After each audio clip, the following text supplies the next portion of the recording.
Bienvenidos a la Noche Cósmica de la Oveja Eléctrica, el programa de ciencia y pensamiento de Canal 22, en donde hoy hablaremos de algodón transgénico y el microbioma de las chinches. Para ello, conversaremos con Ana Begier, doctora en Ciencias por la UNAM, con posgrado en Ciencias Biomédicas, investigadora del Instituto de Biología en el Jardín Botánico de la UNAM. Desde ese mirador, estudia la genética de la conservación y los riesgos asociados al algodón transgénico y semillas convencionales sin uso de agroquímicos. Cuando surgió la posibilidad de modificar la información genética de los cultivos, la promesa era que al insertar con tecnología exclusiva de laboratorios funciones de diferentes organismos en las plantas, se podría, por ejemplo, reducir las plagas y el uso de insecticidas químicos. ¿Qué es lo que nos dicen los estudios que la doctora Begier realiza sobre el tejido del algodón en nuestra cultura, sobre los cambios que introducimos con los transgénicos en el microbioma, en los ecosistemas de bacterias de los organismos que afectan nuestros cultivos?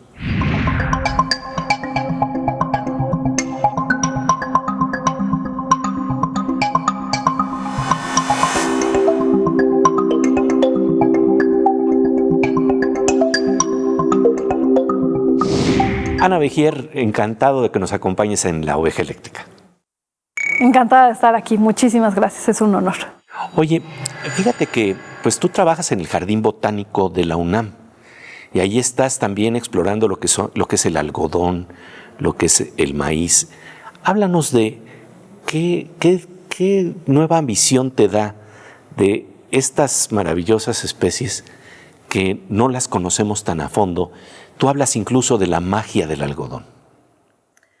Pues lo que nosotros hacemos es conocer cuáles son las formas en las que se origina y se mantiene la diversidad de especies que pensamos que las conocemos, como el maíz y el algodón, pero estamos viendo que hay algodones silvestres, hay algodones nativos en las comunidades de colores, hay algodones que hemos usado todo el día, ¿no? en los billetes, en las sábanas, en las cortinas, en todas partes, ¿no?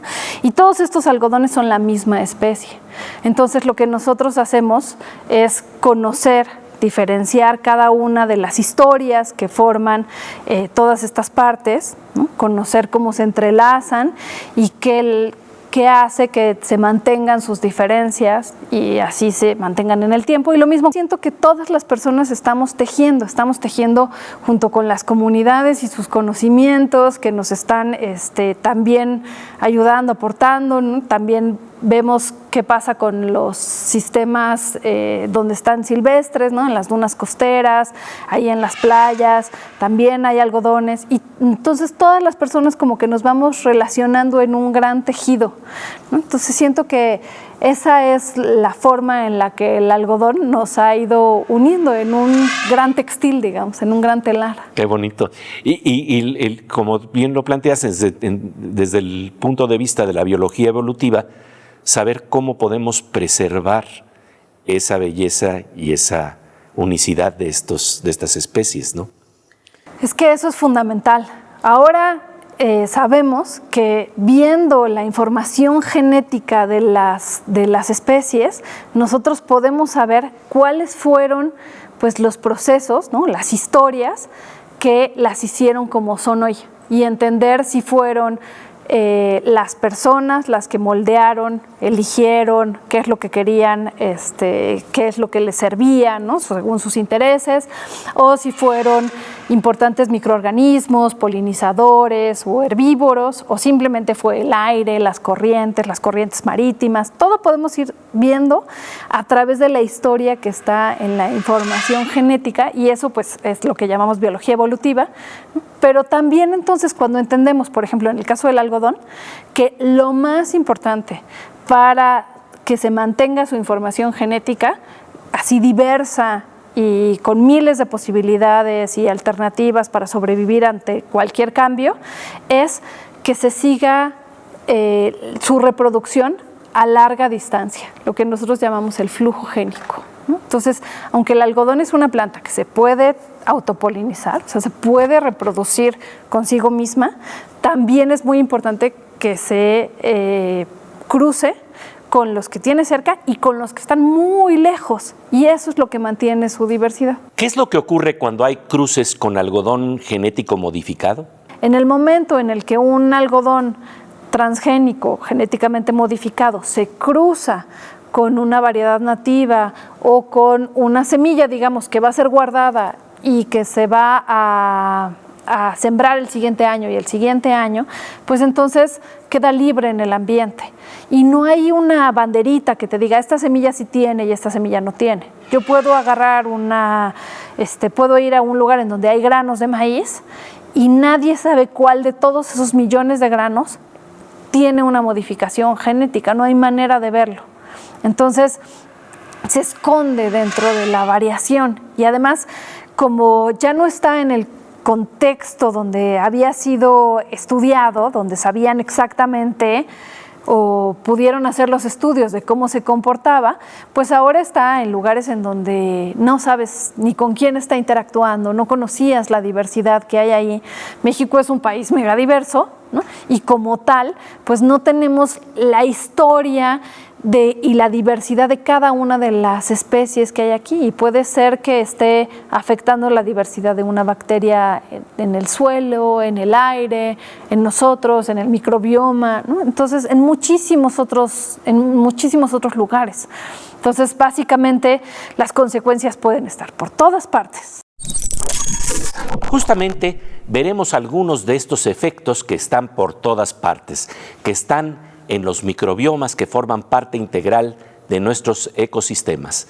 Después del corte, conversaremos con la doctora Ana Vejier sobre lo que ocurre con el algodón transgénico y el microbioma de las chinches. Mientras tanto, pasamos a una sección con nuestra querida compañera Aura López, quien nos habla de investigaciones de vanguardia y proyectos vinculados al conocimiento que se impulsan hoy en día en nuestro país.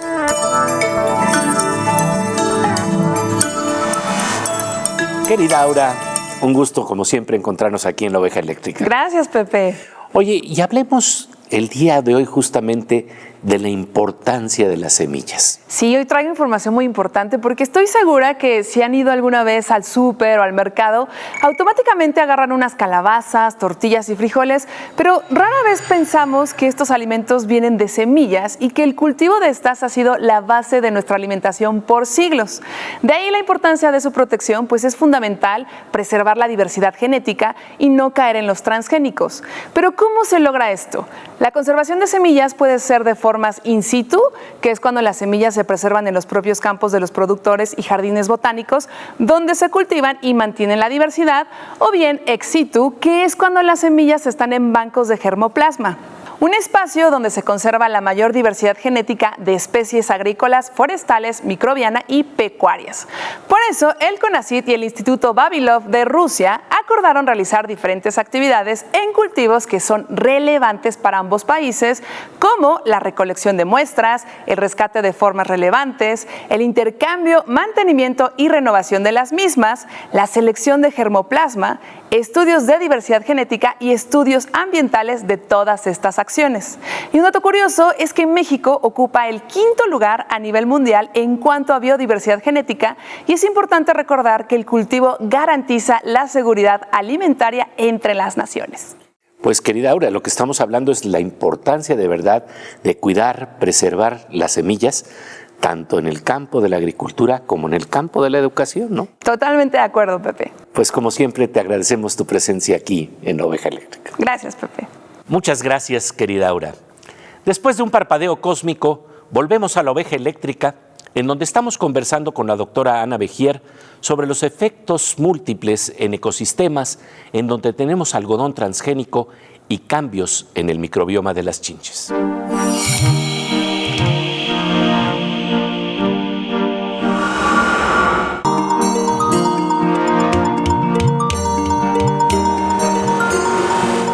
Como de rayo con tintes verdes y dorados que pone la luz en los problemas de nuestros cultivos de algodón, estamos de regreso en la noche cósmica de La Oveja Eléctrica.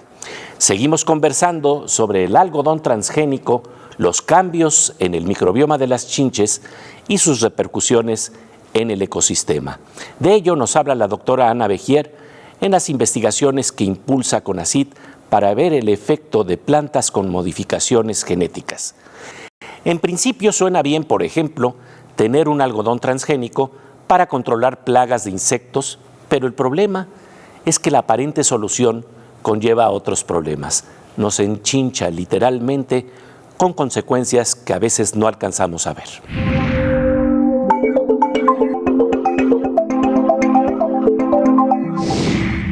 Hablemos entonces de las consecuencias que puede tener esto, porque realmente, por un lado, pues uno dice, bueno, voy a tener un maíz que va a ser resistente a las plagas, suena bien en principio, pero ¿cuáles pueden ser las consecuencias?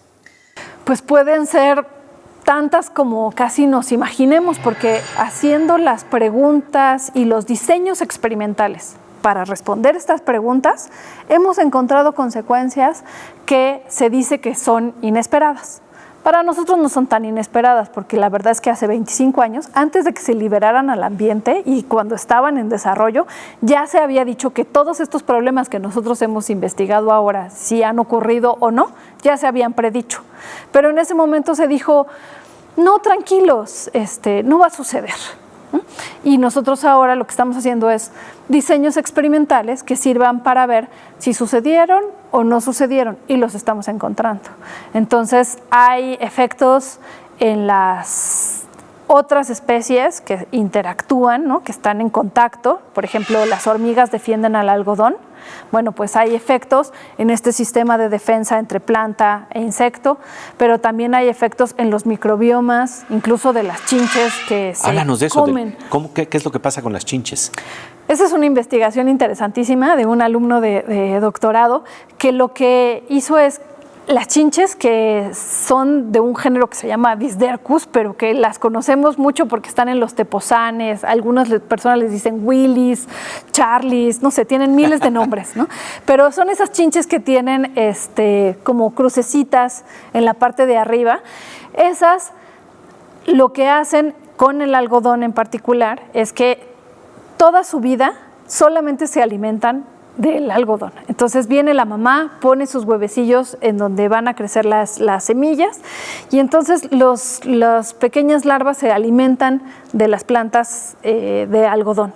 Y lo que nosotros hicimos fue, en poblaciones silvestres, donde no debería de haber, pero sí hemos encontrado que se han cruzado esos transgénicos que solamente se liberaron en el norte, ahora los podemos encontrar en frecuencias todavía más o menos pues bajas, o sea, hay plantas con y sin transgenes, con y sin las modificaciones genéticas, poblaciones silvestres, en duna costera, en comunidades donde no se cultiva ni se espera que haya transgenes, ahí están. Entonces nosotros dijimos, bueno, ¿qué están haciendo estos? ¿Qué consecuencias tiene? Y entonces, chinches que han comido toda su vida plantas con transgenes o plantas sin transgenes, comparamos sus microbiomas. El microbioma es muy importante en nuestra vida y en la de las chinches y en la de casi todos los seres, ¿no?, porque tiene que ver con nuestra defensa, con nuestra elección de pareja, con nuestras posibilidades de vivir o no vivir, ¿no? Y entonces comparamos estos microbiomas y nos dimos cuenta que las que tienen su vida sin transgenes pues son similares entre varias especies. De hecho, no hay tantos cambios. Sin embargo, las que han comido transgenes tienen tales cambios en la comunidad del microbioma que les permitiría ir a invadir muchísimas otras especies. Entonces, lo que estamos viendo ahí es una de las cosas que se dijeron hace más de 25 años, que se podían hacer modificaciones en las plagas, ¿no? Que son la chinche que te digo, pues en las poblaciones silvestres ha convivido toda su vida, es parte de los amigos y los enemigos y tienen una gran relación, digamos. Pero en los cultivos de India, de China, de Estados Unidos, esto es un gran problema, esta misma especie. Entonces, lo que nosotros estamos viendo es que puede llegar a ser muchísimo peor, que el consumo de estas chinches cuando tienen transgenes, las modificaciones en el microbioma, las hace que tengan la posibilidad de ser unas plagas mucho peores y que ya no va a ser tanto problema las plagas para las cuales fue hecho, que eran principalmente las larvas de las mariposas, ¿no? Nosotros decimos lepidópteros. Ese problema tal vez quedó solucionado, pero creaste un problema muchísimo mayor del cual todavía no sabes cuál va a ser la solución, porque no hay un transgen que sirva para controlar eso. Y lo que sí sabemos que lo controlaba era la diversidad de las poblaciones silvestres, ¿no? Que siempre lo mantuvo. Tenía el equilibrio en el ecosistema. Se trata de un clavo que saca a otro clavo. Eso es lo que se dice, por ejemplo, en nuestras relaciones amorosas. Hacemos un cambio que aparentemente era la solución y terminamos alterando aún más el equilibrio, en este caso en nuestro sistema amoroso, pero también sucede en el sistema ecológico. Ya nos enchinchamos aún más. ¿Qué podemos hacer? De ello seguiremos conversando con la doctora Ana Vejier después del corte. Mientras tanto, nuestro querido doctor Morsa, el físico Manuel López Michelone, nos interna en ciertas modificaciones en los ecosistemas de las computadoras que en principio parecían ayudarnos y terminan creando más problemas de los que imaginábamos.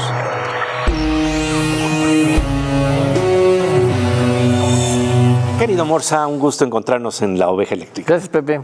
Oye, fíjate que cuando estamos hablando de las ciencias de la complejidad, uno de los problemas es que cuando alteras algo supuestamente para bien, a veces al no tomar en cuenta el contexto, terminas también de nuevo cayendo en una alteración que no es la más adecuada. Hablemos de este problema. Bueno, eso se ve, por ejemplo, con los médicos, ¿no? Te dan una medicina para algo que después te está afectando en otra cosa que no es para... Te tienen que dar otra medicina para curar lo que la primera medicina te estaba causando, ¿no? Pero en cómputo pasa eso y muy seguido. ¿Cómo salir de manera inteligente y creativa de este tipo de problemas? Porque ya los empezamos a tener en el horizonte, ya sabemos que existen. ¿Qué se hace? Bueno, pues, lo que puedes hacer es usar algunos algoritmos de verificación, como los que usaba Dijkstra. Dijkstra es un personaje del cómputo, un holandés, donde la mitad de su vida se dedicó a verificación de software. Es decir, demostrar que el programa que habías escrito hacía lo que tenía que hacer. Pero eso es un formalismo que tienes que aprender, ¿no? Dijkstra decía, si tú empiezas a programar algo sucio y rápido, piensa que estoy viéndote desde atrás, ¿no? Y piensa, Dijkstra no le gustaría lo que estás haciendo, ¿no? Buenísima observación. Exactamente. Y que es, de nuevo, el problema de la atención. Así es. Al final del día estamos hablando de una atención más amplia. Sí, el problema es que te enfocas en el detalle y no ves el contexto más grande. Pierdes la posibilidad de ver el todo. Querido Morsa, como siempre, te agradecemos tu presencia, que ve el todo aquí en La Oveja Eléctrica. Gracias, Pepe. Después de un parpadeo cósmico, seguiremos conversando con la doctora Ana Vejier sobre algodón transgénico, cambios que parecían para bien y que luego literalmente nos enchinchan más de lo que pensábamos. ¿Qué podemos hacer?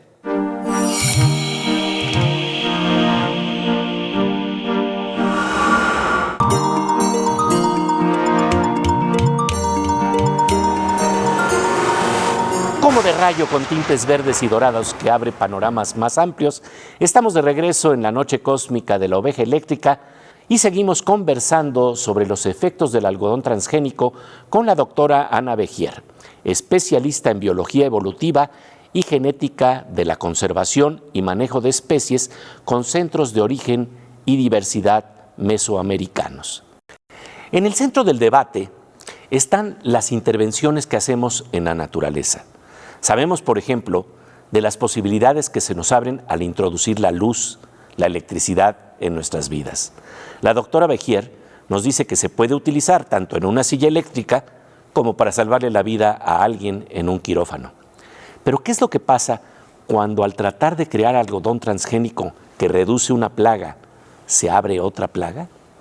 ¿Qué podemos hacer una vez que afectamos a un ecosistema y afectamos la agrobiodiversidad? El problema es complejo, pero hay que tener algo muy claro en el marco de la evolución misma de nuestros conocimientos: la observación profunda y respetuosa de la naturaleza.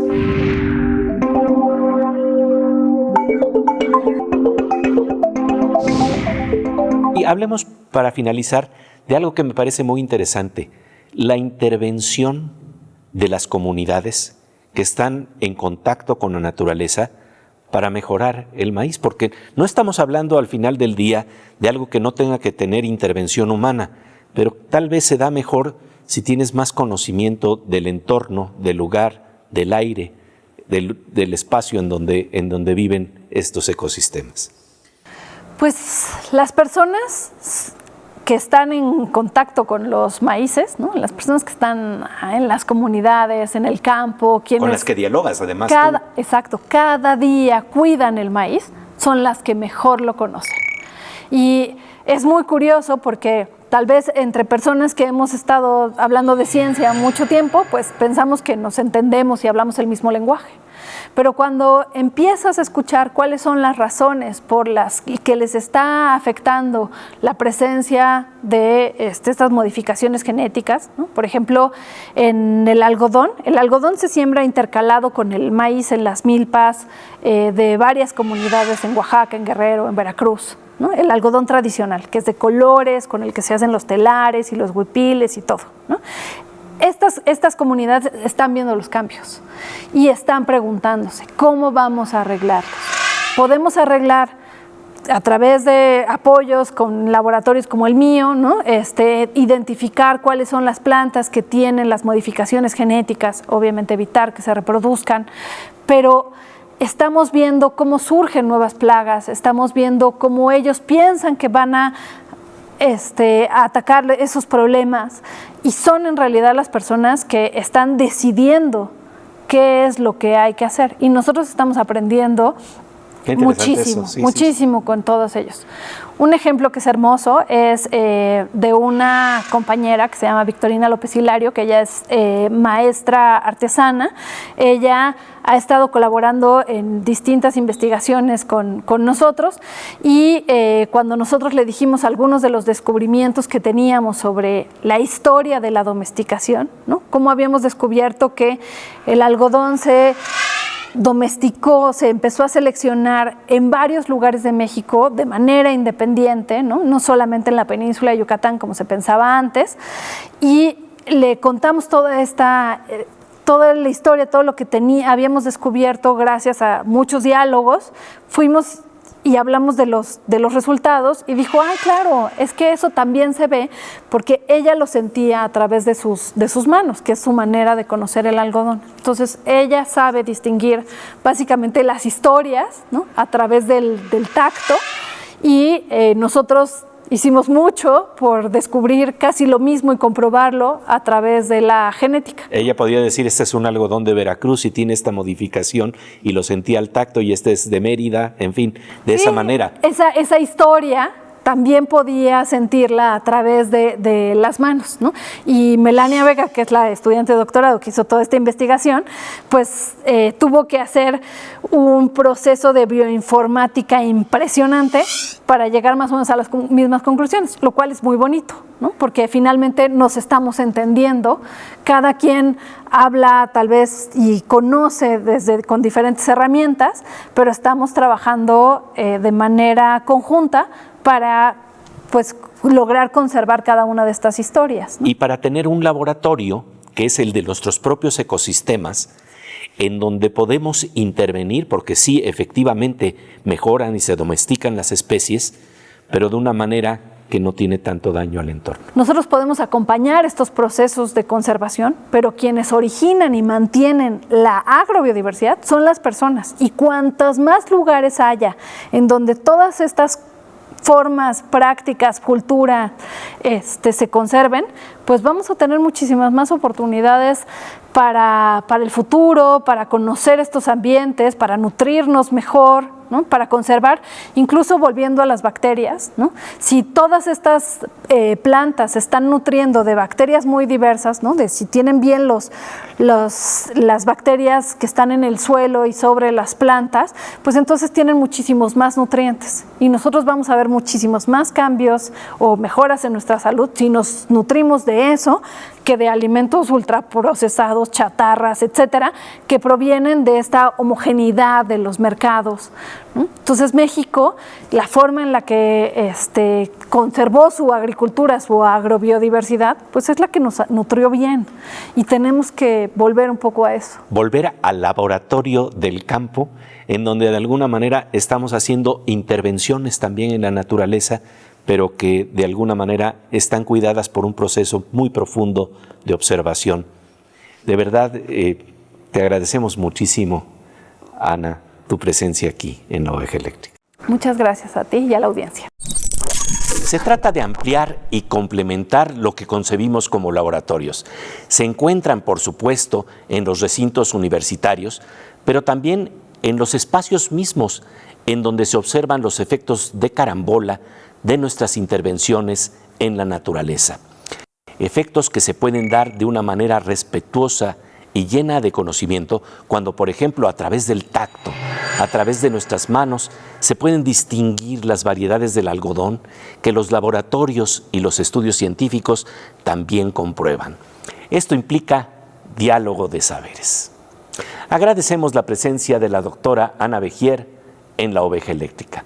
Y bueno, pasamos ahora a una sección que se nutre de la observación de nuestros ecosistemas de imaginación y poesía cotidiana con la sonrisa del divino dientón. Así le llama Elena Poniatowska a nuestro querido Fernando Rivera Calderón.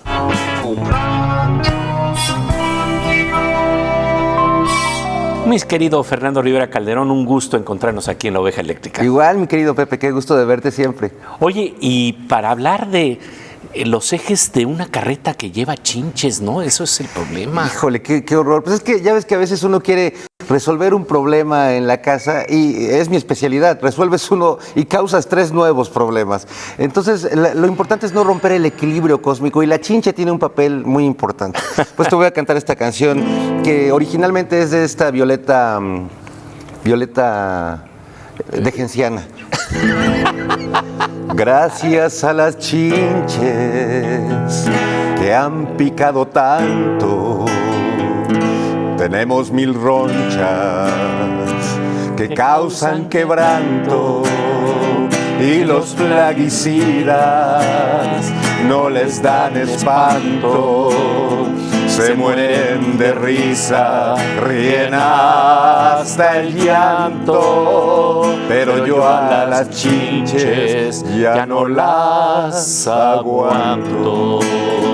Gracias a las chinches que andan enchinchando, la ciencia ahora sabe que la está regando, pues el equilibrio está desbalanceado.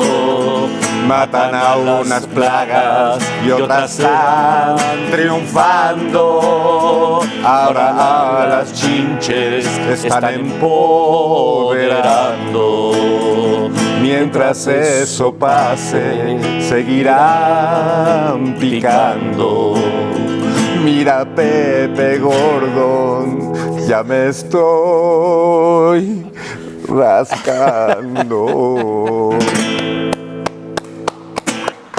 ¡Gracias, México!